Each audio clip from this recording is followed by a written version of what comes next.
Hey guys, so it's here bringing you another video. Welcome back to Viewer Spectate. So again, the series where I want to bring kind of content back to you guys a bit, because a lot of what I'm doing is a little bit out of reach somewhat, or a little bit like, oh, this isn't kind of like my solo queue games.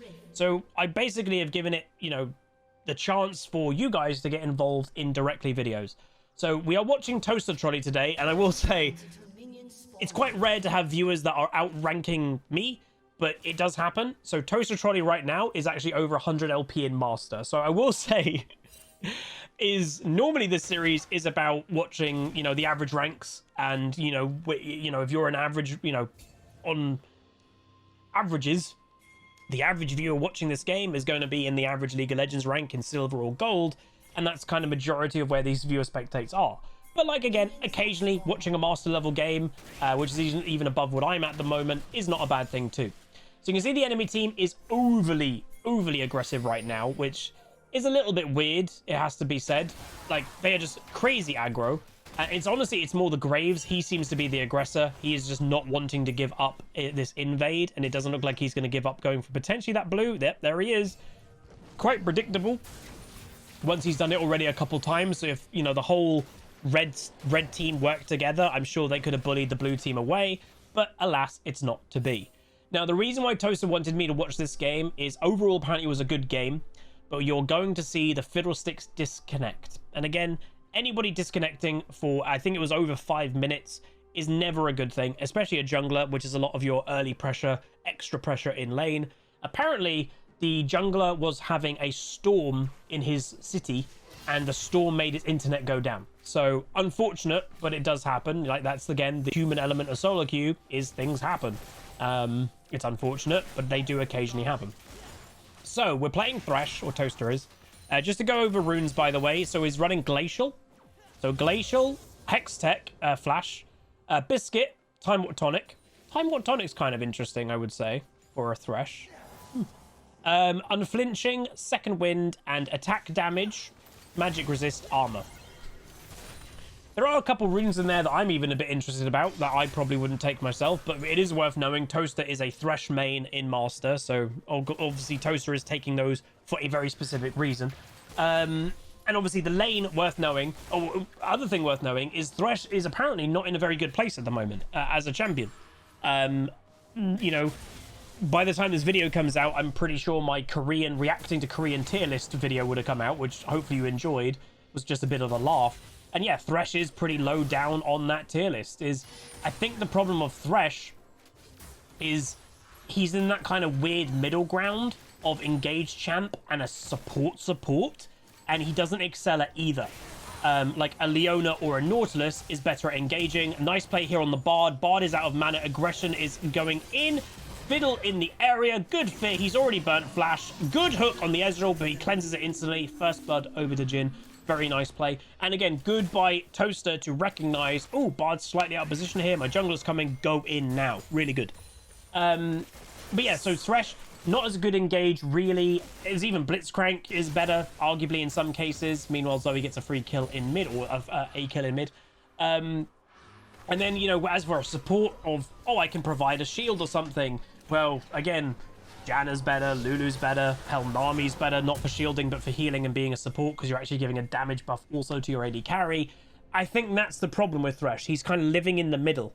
Maybe with the damage nerf that is coming in 12.10, that could see the rise of Thresh again, because then, you know, most supports at the moment are out damaging Thresh, to be honest, but when the damage nerf comes in, that doesn't matter, because supports won't probably do damage then.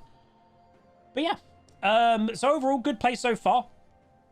Worth knowing, you have a top laner called Plank versus Darius, by the way. Again, a lot of people are saying Gangplank is in a very strong point in the game right now. Obviously, again, a champion can be very strong, but that doesn't mean anybody can jump on it and do well. Gangplank is also very hard to play to the average player. So yeah, that's the thing. People can complain about Gangplank, but then they'll play it themselves and not do very well.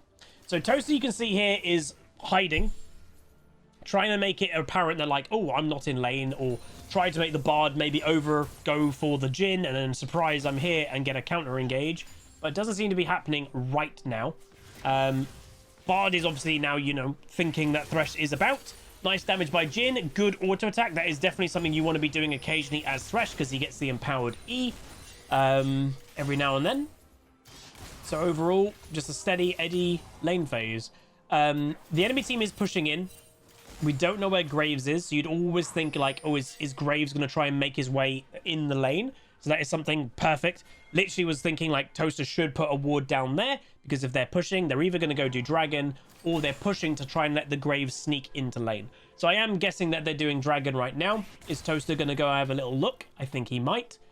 He could just throw his Lantern in there to be a bit safe. He's not going to, but they're not doing it. So I actually do not know where the enemy team is right now. Ezreal is back in lane. Bard, we don't know. Graves, we don't know. So that was a bit weird for them just to disappear. Oh, goes for the predict. So he actually went for the predict there. So you'd be like, oh, he didn't hook where Ezreal was. No, because you know he's going to E. So he's hooking to where he thinks he's going to go to. Was very close. And that's the thing. If you're playing a Thresh, what I like to see, he's running Hex Flash, which is, again, not every Thresh goes Hex Flash, but if your playstyle suits it, then run it. It means you can be more aggressive with your base flash because you still have Hex Flash. That's the thing. So Zoe doing incredibly well against a cat. I will say, do be scared of Zoe. She is getting or has got a buff recently. Her damage has always been insane. And I think people sometimes forget about how strong Zoe is.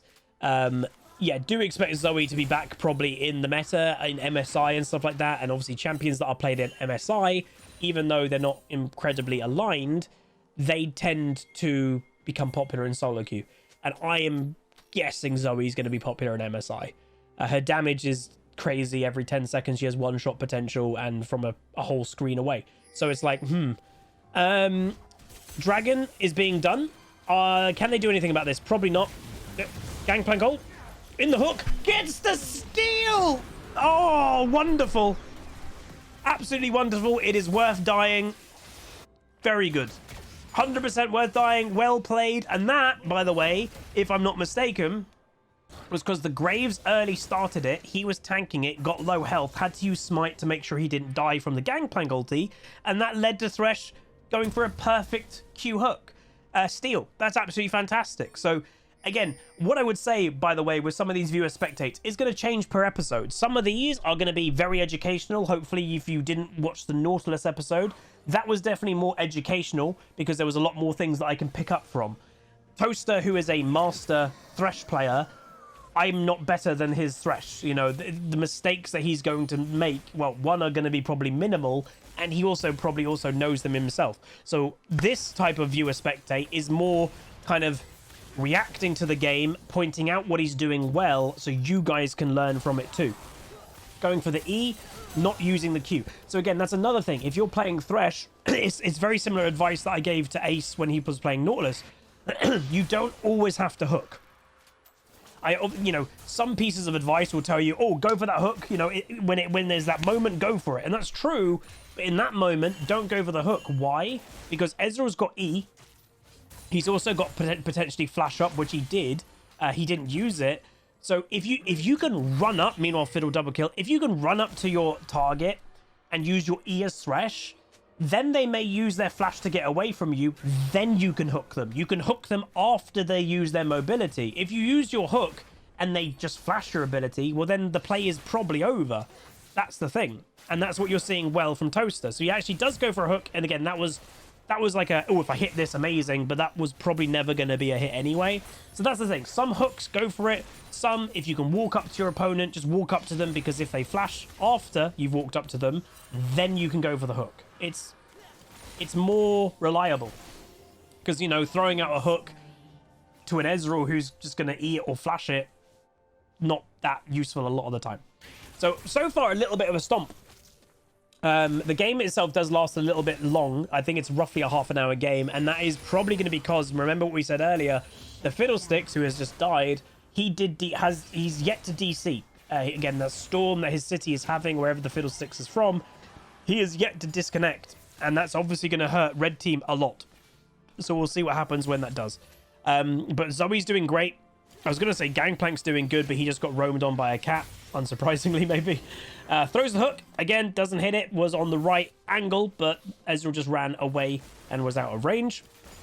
I'd say the Bard has struggled a bit this game because, again, a lot of Bards... Bard is the Katarina of support. They don't care about their lane very often. Bard wants to roam, but that's the thing in this game that doesn't go very well for blue team's comp. You can't have two crazy roaming champions on the same team. It doesn't really work. So Bard wants to roam to mid, but Katarina arguably might want to roam to bot, or she wants to roam to top. So when Bard roams to mid, Katarina might not be in mid. That doesn't go well together. So, again, look, bot lane is in mid. Like, again, the Bard wants to roam, even the Ezreal's tagged along this time.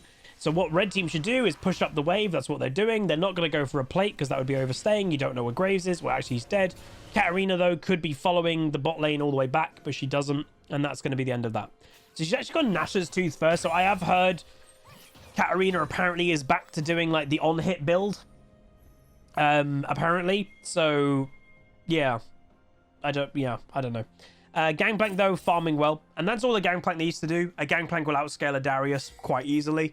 And you just need to farm well. Some Gangplanks obviously can win lane depending the matchup. But Darius is quite a good lane bully. So quite hard to beat him, to be honest. But anyway. Bard's still mid lane. Ezreal bot lane alone. I would like to see aggression potentially on this Ezreal while he's alone. Punish the fact that his support is not with him. So that's what Toaster's doing. He's going for a flank play. He's going to meet the Ezreal. Gets the nice W, gets the auto into the nice hook, and they get the kill. Fiddle was there. So that's what you want to see. Perfect is, oh, Bard's mid again. Oh, the AD carry is alone. Kill it. If you let an AD carry survive when the support is perma-roaming, you're making a mistake. You need to punish it. You want to get to the point that the AD carry on the enemy team is moaning about, oh, my support is never here. That's what you want. And obviously getting a kill is, you know, going to get your team more gold. It's going to get less farm, obviously, for the enemy AD carry. And they're generally not going to have a great time. Good hook. Any follow-up play. Lantern potentially over the wall. Gets the Lantern over the Fiddlesticks. He's ulting into... Okay, he's not actually using it, but that's going to be a dead Bard. Nice positioning for Thresh to have that aggression of, I'm going to go into the lane. I can be aggressive right now. That's good to see. And again, that comes from confidence. More than anything else. So that's really good. And again, offered the Lantern to the Fiddlesticks, but the Fiddlesticks has other plans. Just go for the ult and the guy's dead. So really good. So now what I would say is Jhin is very smart.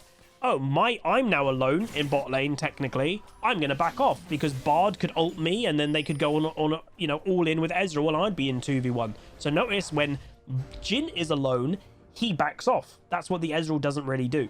And that's good. That's good by the Jhin. Now he has Gale Force.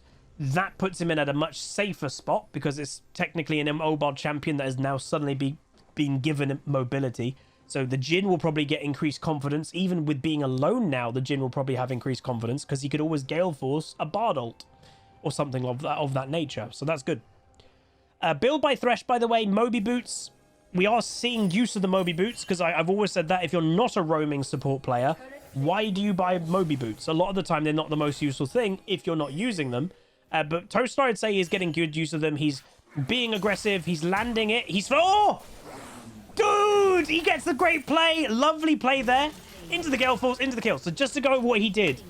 He hooked the Ezreal. He flashed the other way to give the range to the Lantern for Jhin to take. Jhin took the Lantern, and as he took the Lantern, he then pressed his Q to recoil them into Ezreal. That is incredibly clean Thresh mechanics.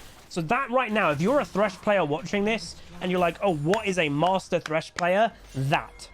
So that is the level that you'd be looking to get to if you're a Thresh player right now. It's things like that some people may not have noticed really what happened. Some people might not have think that was a big deal. That's a big deal to actually pull off in a game of League.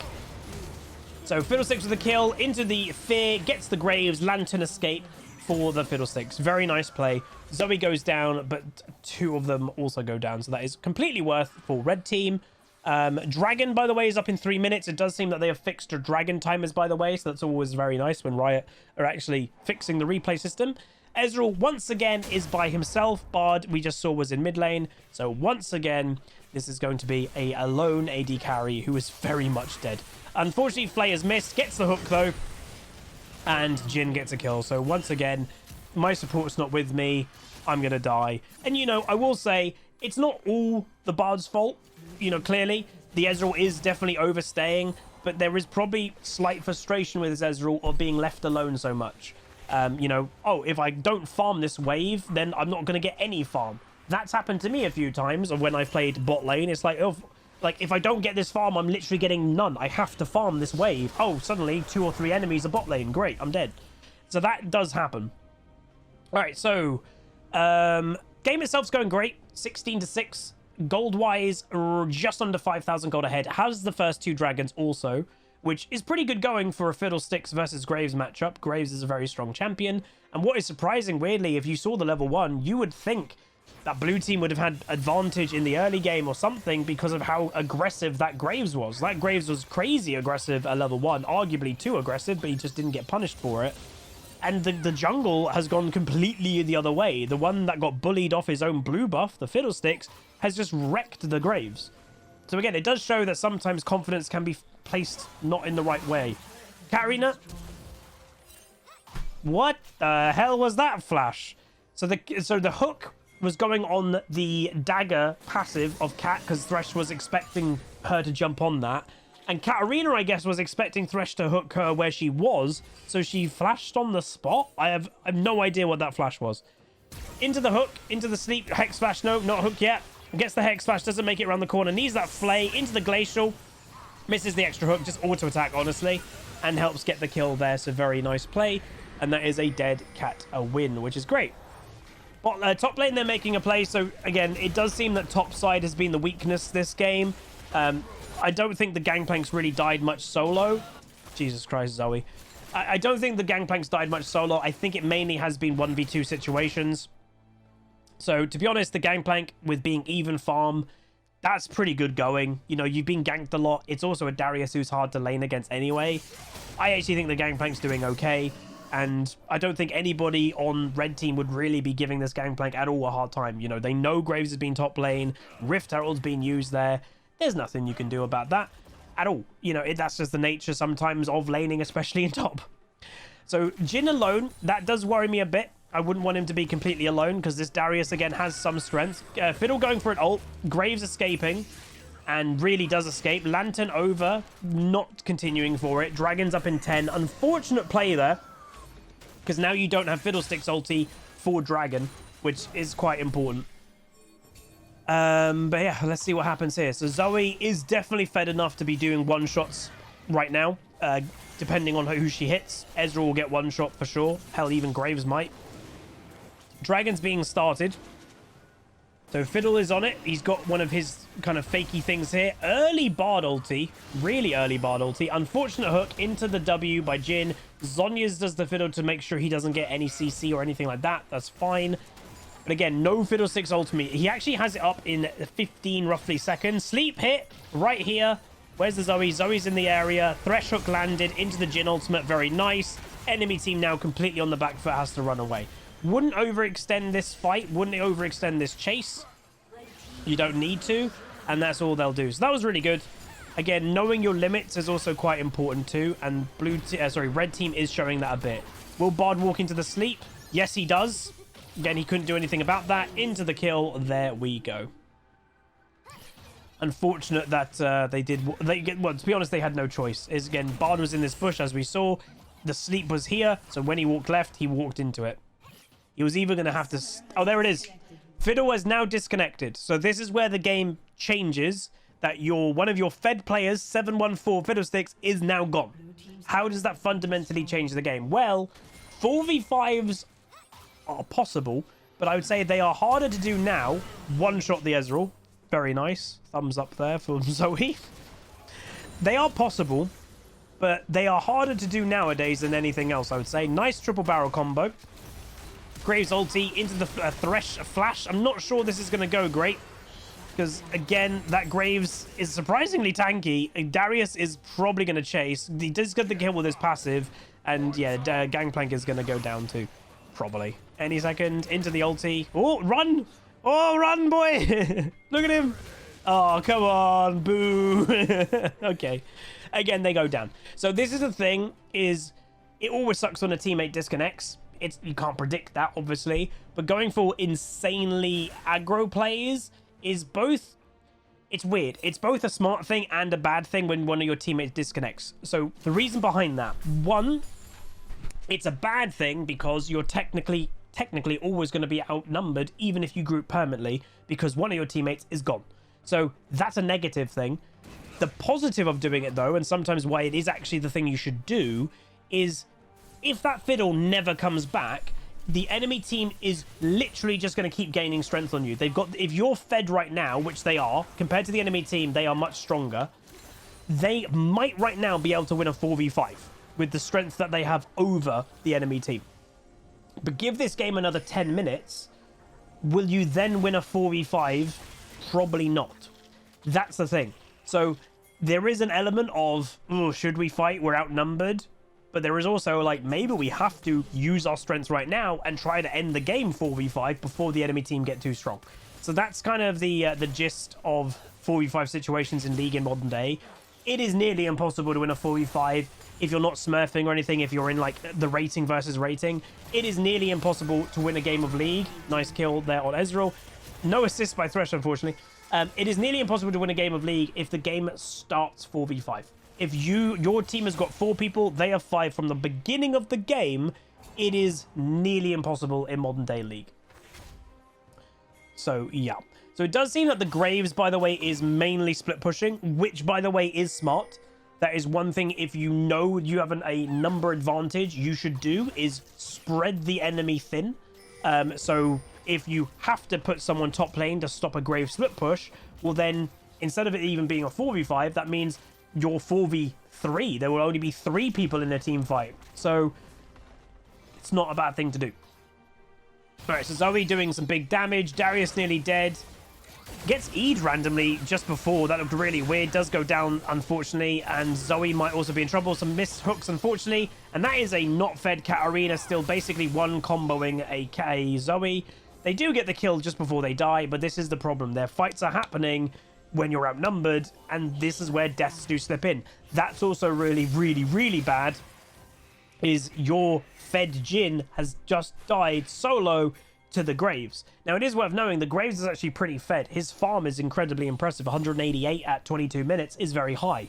It will make you kind of think that the Graves is very strong, being at the time 2 kills, 5 deaths, but the fact that he has 190 farm, he's actually really strong. That is a pretty evident way in League of Legends nowadays. Again, I've given the example many times, but that's what the boss does all the time, is his farm is so good. He can be at 200 plus farm in 15-20 minutes, but he could be 0-6. But it makes people kind of think of, oh, he's not very strong right now, yet he's absolutely fed like crazy because of his farm. Do not underestimate farm gold at all. But yeah. So again, still no fiddlesticks. This, again, also in League of Legends, this would test your mental more than anything else practically, as you've been winning the game. This looks to be a pretty smooth, easy victory. And now, is it? You know, your fed fiddlesticks, your momentum, your jungle pressure is now potentially gone. From the mentality of this looks to be a pretty easy game, is now, oh god, we might lose, or is Fiddlesticks going to come back? It tests your mental. It really does. Bard ults the Jhin, and they do get the dragon. So again, no jungle equals no dragon. Obviously, it is worth knowing, blue team at this stage would have 100% figured out that Fiddlesticks is not here. Blind hook, no one in the bush, the enemy team's running away. Baron is being pinged probably, yeah, by blue team. Why? Because again, they know there's no jungler. That's what they should look to do, is, hey, we should force objectives because of they don't have a jungler right now. So Thresh going to go back, buys some items, and get some control wards, which is always good. Zoe not in trouble, but nearly. She flashes to escape. Does get Ezreal ulted as well. Katarina's right here with the passive. Is going to go down is the Zoe. And again, that's 3 people being able to kill the Zoe together. That's not good. Again, he's back. So this is where now your mental... Oh, does get a nice little hook there on the cat. This would be a really good kill, by the way. Very good kill, because that might stop the enemy team doing Baron right now. Oh, we just had a death. That's really good. Fiddlesticks is back. So again, your mental has been tested for the last 5 to 10 minutes with Fiddlesticks being gone. He's still quite fed in this game, surprisingly. Your team is still doing okay, but yes, the enemy team has caught up a little bit. Again, we said earlier it was over a 5,000 gold lead. It's now a 2,000. You know, you're still ahead, technically, But the enemy team, you could argue, has the momentum. Fiddlesticks is back, baby! And he's like, yo, what's up? I'm back. So he makes a big ulti. Can he do anything more? Enemy team is all nearly dead. And his first play back is not going great so far. Darius's resets. Gets another reset. This isn't good at all. Zoe's not in the fight. So that's the unfortunate thing. The first time he was back, he did get exhausted, which hurt him a lot. Zoe, though, could be there to help. Zoe goes for the Bard instead of the Darius. But Zoe should be able to get this kill because, again, she's got one-shot potential every 5 to 10 seconds. Darius won't be able to get away from this Zoe, I'm pretty sure. Then gets the kill. So that good recovery. Thresh is having a fight with Ezreal. His Pokemon music gets the kill. Very good kill there by Toaster. And that will be the end, potentially, of that. Never mind, Katarina is deciding to fight the Zoe, who's got massive mobility, picks up a flash, returns to the fight, and survives. So it is worth knowing that that could have gone better for Red Team. Why? Well, again, the enemy team didn't know Fiddlesticks was back. So they were like, let's go for this fight. Let's go all in. And then they just randomly got Fiddlesticks ulted. They wouldn't have expected it because he hasn't been here for the last 5 to 10 minutes. Oh, Zoe's still expecting the Katarina. And it does look like the Zoe's going to go down. Yeah, gets outplayed. And she does die, unfortunately. Crazy game. Again, probably the game would be over right now already if Fiddlesticks never disconnected. But again, that does happen. Nice ward. So that is a nice little touch there. Why did Toaster ward there? Let's pause it to explain. There's a control ward here. If you put your ward here, control ward would deny the vision. Because this has out of line of sight from the control ward, this is actually not being affected by the control ward, thus still giving you vision in this area. Then you'll know if they walk into Baron Pit. That's a really smart ward. I like that a lot, and that is actually something that I actually have kind of forgot to do. So I've actually learned something from Toaster this game, and probably you guys have too. That's a really good ward, because he didn't have time. For those who are like, why didn't he kill the control ward? He doesn't have time as a support to auto-attack 4 times to kill a ward. He'll get killed. Like 100% he'll get killed. And now you can see, what has the Bard done? Bard has adjusted his control ward to be out of the pit. So then if Toaster does that again, it then will see that sneaky ward. So that's, again, really good ward. Does seem that Graves is going back to split pushing, by the way. He does seem to be relatively inclined to do that because he does seem to be quite farm-centric, this Graves. 236 farm at 27 minutes is very good. Obviously, a lot of strength through that. Like, if you look into the gold, he's got nearly 14k gold. Look at all the Fed. The Fed Zoe has only got nearly 12. The Graves, who's 3 and 6, not a great KD, has way more gold than anybody else, and that's because of farm. Obviously, the Ezreal, who's 1 and 9, is struggling. The Bard is 0-6. So this has been a very good game for red bot lane. Very good game from Toaster and the Jhin. To be fair, all of red team played fine. Even the Gangplank, who I think started the game 0 and 3, he was doing fine. He was keeping up with farm. He's actually ahead of farm of the Darius right now. He was just getting ganked a lot, and there's not a lot you can do about that. So, big fight potentially happening soon. Dragon up in 40. Obviously, blue team. Fiddle goes for it. Into the Jhin. Bard tries to save the cat, but she's going to be on a bubble. Does get hit by it. Does get sniped. Bad by blue team to not protect that. And that'll be that. Alright, so moving forward. So again, blue team is going to want to deny the dragon because it's Dragon Soul. Lovely barrel. Into a hook. Question mark. Gets the hook. Lovely by Toaster. Lovely positioning there to get that too. And now they don't really need to walk more forward. The dragon's up in 10. 2 enemies dead. Graves, I would say, probably has to try and go for a steal. He has to. And it's going to also be quite hard. Unfortunately, missed the Sleepy Bubble. Zoe, though, returns some damage, which is mad that she got that. Gangplank ulti doesn't get the kill, but Dragon is happening. And that now is going to be Ocean Dragon Soul, and you basically all can regen. Obviously, the regen only happens if you've been in combat in recent time nowadays, but it's still very, very, very strong. So build by THRESH, by the way, pretty standard. Goes for Knight's Vow. Always a good thing to do, especially, again, with the crazy damage in League of Legends. Knight's Vow protects your AD carry. You take the damage, some of the damage, instead of them taking all of it. Obviously, it's worth knowing, if you guys have not heard, we're currently on patch 12.8. In patch 12.10, the League of Legends damage nerf is coming. The one that Riot Axes has spoken about, damage is being reduced. So that is coming. So maybe Knight's Vow won't be as good then, because Knight's Vow is good now because it lessens the damage your AD carry is taking. But if the damage is lower, you might not need that item. So that's where builds and everything might get changed. Oh, hook. Lovely hook. Does get the cleanse by Ezreal. Always good. Never a bad thing. A bit of a lazy Ezreal base there. And again, the player might be a little bit tilted. He's 1 and 9. So he's not probably going to be playing his best right now, clearly. Randomly bugged lantern, by the way. Why is there's a random lantern in the river? Okay. Weird. Denial of vision is happening now. So Baron, I believe, might be is what they're thinking to do. But we shall see. Clearing more vision. Again, any vision you can take away from the enemy team is always a good thing. Never a bad thing. And now potentially a pick is happening. Katarina is overextended, I would say. And she's lucky that there wasn't a big engage on her. But it is what it is. Fiddle goes straight for it. Goes for the Ezreal, doesn't get it, but they've all decided to go for the Graves. Flashing is all happening. Fiddle's by himself. Hook incoming, misses. Bardo is using it on the Jhin basically every time. Lovely sleep. Darius flash ghosts. Thresh got hit, doesn't get the kill. Nice. Zoe gets 1 kill on Katarina. Is in trouble. Gets the return though. Gangplank in the area. Gets a good sleep on Ezreal. Return to the fight. Gangplank ult goes down. Thresh unfortunately misses the last hook there. But overall, not too bad. Very messy team fight.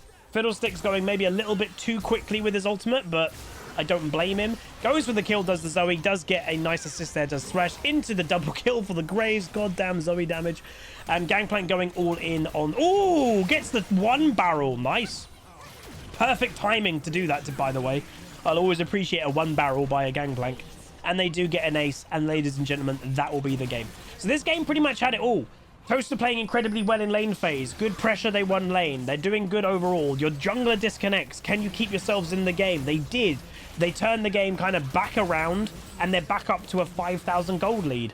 So again, this was actually a really good, fun game to watch. Very good mechanics, obviously, by Toaster overall. But it also shows, because I've always said, you will not see a master player or challenger player, whatever, hit every single hook. We've seen Toaster do some incredible play this game. That flashed the wrong way to get the lantern to go back in was insanely good, but there were obviously some missing hooks there. That is normal. Like, the average brand new league player would probably look at that going, oh, he's missing a lot of hooks, but that's Thresh. You are going to miss hooks. That's the thing. You're not going to hit all of them. You're not really expected to. Same with Nidalee. Not every spear is going to land either. That's fine. That is the human element of being a human playing League of Legends. We're not robots.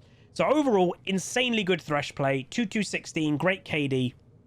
And that was a really fun game to watch. So that is another viewer spectate. As I mentioned, this one wasn't as educational as the last one because, again, I can't be overly educational when it comes to somebody who is better than me and, you know, they're not making that many mistakes.